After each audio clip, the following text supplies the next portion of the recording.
그러면 정시가 확대되면 균등 선발 효과가 떨어지고 또 잠자는 학교, 문제풀이 학교가 더 많아진다라는 우려가 있는 건 사실이에요. 이러한 우려를 보완할 대책이 있다면은 뭐 어떤 게 있을까요? 일단 정시 확대에 대해서 우려는 크게 이제 두 가지죠. 학교 교육에 이제 학종이 나름대로 기여하는 부분이 있었는데 그것을 좀 과거로 후퇴시키는 거 아니냐. 네. 이제 그런 얘기는 이제 아까 우리가 많이 했었고 또 하나가 이제 정시가 확대되면 어쨌든 사교육비가 늘거나 이런 문제가 있는 게 아니냐. 이제 이런 우려들을 많이 하시는데 저는 그거는 제가 생각하고 있는 어떤 경험적인 데이터하고 맞지 않는 얘기예요. 그러니까 학생들의 부담이나 사교육에 영향을 주는 것은 크게 구조적 요인이 있고 그리고 이제 선발 요인이 있는데 구조적 요인은 대학 간 격차, 그러니까 대학 서열이죠. 아까 제가 서울대 학생 1인당 투자되는 교육비가 4,300만 원이다. 예. 연세대가 되면 바로 3,000만 원이 되고요. 한양대가 되면 이게 2,100만 원이 되고 중앙대가 1,500만 원입니다. 그리고 서울대를 제외한 국립대 중에 제일 많은 데가 전북대인데 1,700만 원이에요. 같은 국립대지만 한 2.5배 차이 나는 거고 이게 대학 서열이에요. 우리가 네. 알고 있는 스카이, 뭐 서성한, 중경외시 이 서열이 바로 이 정확하게 일치합니다. 이 격차가 굉장히 큰 거죠. 근데 이게 한 학생들에게 부담이나 사교육을 유발하는 요인의 한 70%, 80%라면 나머지 20, 30%는 그 선발의 어떤 기술적인 방법, 특히 난이도하고 그리고 또 하나가 복잡성이에요. 복잡성. 얼마나 다양한 걸 여러 가지를 복잡하게 준비해야 되느냐 예, 이 문제입니다. 그러니까 난이도 측면에서 봤을 때 어쨌든 정시가 지금보다 확대된다 하면은 수능을 쉽게 내야 됩니다. 수능이 쉬워진다고 무슨 문제가 생기느냐? 뭐 만점자가 수십 명씩 나오는 그런 수능 여러 번 경험해봤지만 뱀별 다 할 수 있어요. 뭐 큰 문제 생기지 않았습니다. 근데 사교육업계에서 관찰을 해보면 수능이 어려워지면 분명히 물론 구조적 요인은 그대로이고 나머지 30% 내에서이긴 하지만 네. 거기 내에서 어쨌든 사교육이 올라갑니다. 그러니까 수능이 좀 쉬워지는 것은 쉬운 기조가 유지되는 것은 굉장히 전 중요하다고 보고요. 근데 이제 아까 복잡성 얘기 드렸잖아요. 예. 데이터를 보면 수능이 늘어난다고 정시 비중이 확대된다고 해서 꼭 사교육비가 늘 거라고 예견하기는 좀 어렵다.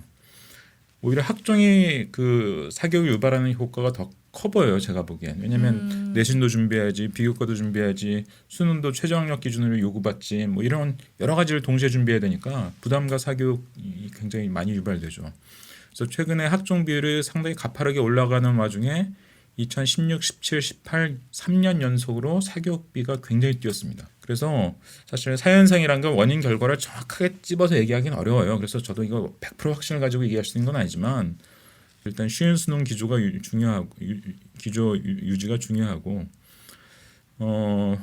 대학 서열 문제에 대해서는 여태까지 많은 논의가 있었는데 제가 보기에는 정책이라고 말할 정도 수익까지 구체화된 정책은 아직 없어요. 국립대 통합, 국립대 네트워크 제가 보기엔 제 기준으로 봤을 때는 정책이라고 말할 수 있는 수준은 아직은 아닙니다. 대학 서열화 문제를 해결하기 위해서. 그러니까 대학 서열이 왜 생기느냐 여러 가지 해석이 예. 있죠. 뭐 학생을 줄 세웠기 때문이다. 그렇지 않아요. 아까 제가 말씀드렸지만 핀란드 성적 순으로 줄 세워서 뽑지만 하지만 대학이 서열화되지 않습니다. 또 학벌주의 때문이다. 이건 진짜 말이 안 되는 게 학벌주의가 그렇게 대단한 효과를 미친다면 포항공대나 한예종이나 이런 학교는 어떻게 명문대가 됐습니까?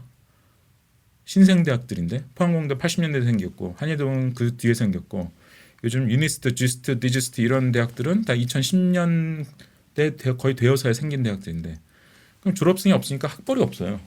학벌이 없는데 최상위 서열의 대학들이 됩니다. 이게 왜 가능하냐? 투자를 했기 때문이에요. 그만큼 좋은 교육 결과를 만들어주면 대학 서열이 스카이 못지않은 뭐 지스트, 디지트 이런 데는 이제 스카이하고 서성한의 중간쯤 되는 요 정도의 레벨이 지금 되었는데 그게 다 가능하다는 얘기입니다. 그러니까. 지금 정시 그 확대에 대한 우려 보완 대책 문제에서 대학 서열화까지 말씀을 해주셨어요. 혹시 선생님 뭐 의견 있으신가요? 아까 이제 쉬운 수능 말씀하셨는데 저도 동의하고요. 수능은 저는 자격고사처럼 돼야 되고 또 저는 이게 학교 교육에 더 영향력을 줄이려면 어쨌든 수능은 좀 절대평가로 가야 된다. 그래야 그 현재 지금 진행되고 있는 이 고교학점제 그 맥락에서 학생들의 선택을 왜곡을 덜 시킬 수 있다.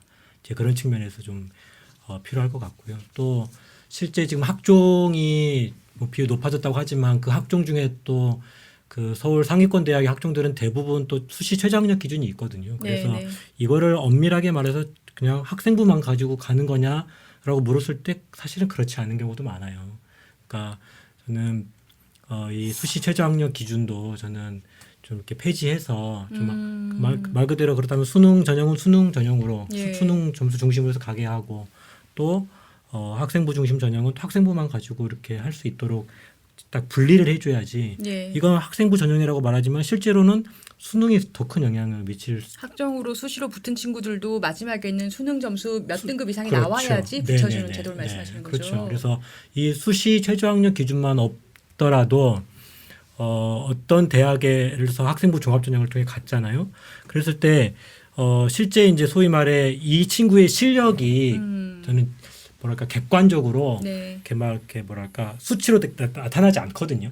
예, 예. 그러니까 저는 오히려 그런 그 모호함이 그 학교가 가진 일종의 그 뭐라고 해야 되나요? 그 네임 밸류 이걸 좀 떨어뜨릴 수 있지 않을까.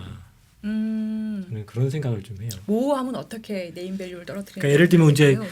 그동안 우리나라 대학 서열은 예, 입학 예. 성적에 아, 따라서 이렇게 뭐 너 학력고사 점수 몇 점이냐, 너 수능 예. 점수 몇 점이냐 그런 거 가지고 줄을 이렇게 세울 수 있잖아요. 줄을 쭉 세웠잖아요. 그래서 몇 점까지 옛날에 무슨 과 그 이렇게. 고3 교무실에서 이렇게 배치표 딱 펴놓고 예. 점수 딱 나오면 그거에 따라서 이렇게 딱 찍어주거든요. 예, 맞습니다. 예. 네, 이제 아마 정시 비율이 확대되면 또 이제 그런 현상이 또 나올 수도 있는데, 근데 그런 어떤 모호함들을 저는 그러니까 그걸 좀 모호하게 해줘야 한다는 얘기죠. 그러니까 얘가 수능 점수 과연 몇 점일까? 이걸 좀 알지 못하게 좀 만드는 가능성이 있는 학생을 그렇죠. 대학이 뽑는 것을 네네네. 허용해 줘야 된다. 네, 그러니까 지금은 학종은 당장 정말 수능이 학종답게 낮지만, 수능 전형은 수능 전형답게 이렇게 예. 해주려면 이 수시 전형에서 이 수시 최저학력 기준을 없애줘야 사실은 그게 가능하지 않겠냐라고 하는 거죠. 그러면 사실은 우리가 이렇게 입시 문제가 있는 것 자체가 대학 서열화가 존재를 하고 그래서 스카이는 나와야 정규직 잡을 얻고 이게 뭐 엄청 잘 먹고 잘 살자는 게 아니라 정규직이라도 돼야 사실은 빈곤층으로 떨어지지 않는다라는 이런 불안감 그런 불안감이 있고 내 아이를 그렇게 해주고 싶은 그냥 부모들 그런 마음이에요. 그럼 사실은 대학 서열화를 없애지 않고서는 이러한 교육에 있어서의 제도에 대한 여러 가지 논쟁, 싸움 이런 걸 막을 수 없는 거 아닌가요? 그래서 우리나라는 이제 대학 간 격차, 대학 서열이 굉장히 심한 나라였고 최근 한 20년 사이에 일자리 격차도 굉장히 심해졌습니다. 그렇죠. 그러니까 노동시장의 이중구조라는 얘기를 하죠. 좋은 일자리 한 20%하고 그렇지 않은 일자리하고 격차가 굉장히 심해졌고요.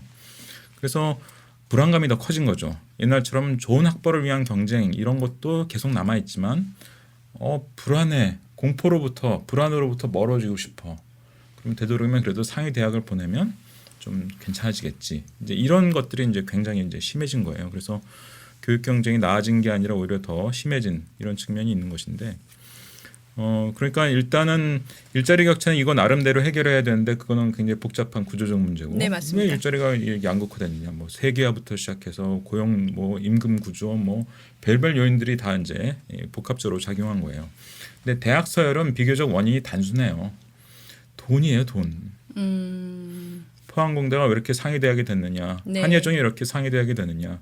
최근에 지스트, 디지스트, 유니스트 다 신생 대학인데 왜 연고대 서성한 그 언저리에 있는 대학이 됐느냐? 그 돈이 말해주는 거예요. 명쾌한 물질적 근거가 있어요. 네. 서울대 대비 연세대 학생 예. 대비 교수 네, 숫자가 네. 20%쯤 적고요. 예. 연세대 대비 한양대가 한 20% 적고요. 한양대 대비 중앙대 한 20% 적어요. 그게 우리가 알고 있는 대학 서열과 정확하게 야, 일치해요. 이게 아무래도 그러니까 이제 그런 측면도 저는 있고요. 그러니까는 예. 그런 대학 간의 어떤 그런 대학의 투자를 통해서 격차를 줄이는 것도 중요하고, 그러니까 저는 대학에 들어가는 학생들의 어떤 유형들을 저는 어쨌든 저는 다양하게 할 필요가 있다고 보거든요. 그러니까 고등학교를 졸업한 다음에 직장 생활도 하고 다른 일을 하다가 공부에 좀 뜻을 갖고 그렇게 할 수 있는 거죠. 그러면 만약에 그런 경험 가진 사람이 예를 들어서 교대나 사대에 가서 학교로 들어오면 좀 다양한 경험을 가진 그런 교사들이 우리 초중고 교육 현장으로 들어올 수도 있는 거잖아요. 그러니까 그런 측면도 있는 거고, 그러니까 저는 대학이 좀 더 저는 평생교육기관의 어떤 성격을 또 강화시키는 것도 하나의 어떤 그 뭐랄까 이런 입시 문제를 좀 다루는 데 있어서 좀 또 다른 하나의 좀 방법이 좀 될 수 있다라는 거고요. 아까 말씀드렸던 뭐 쿼터제라던가 네. 좀 이런 다양한 어떤 정책들이 저는 여기 좀 들어와야 된다라고 생각을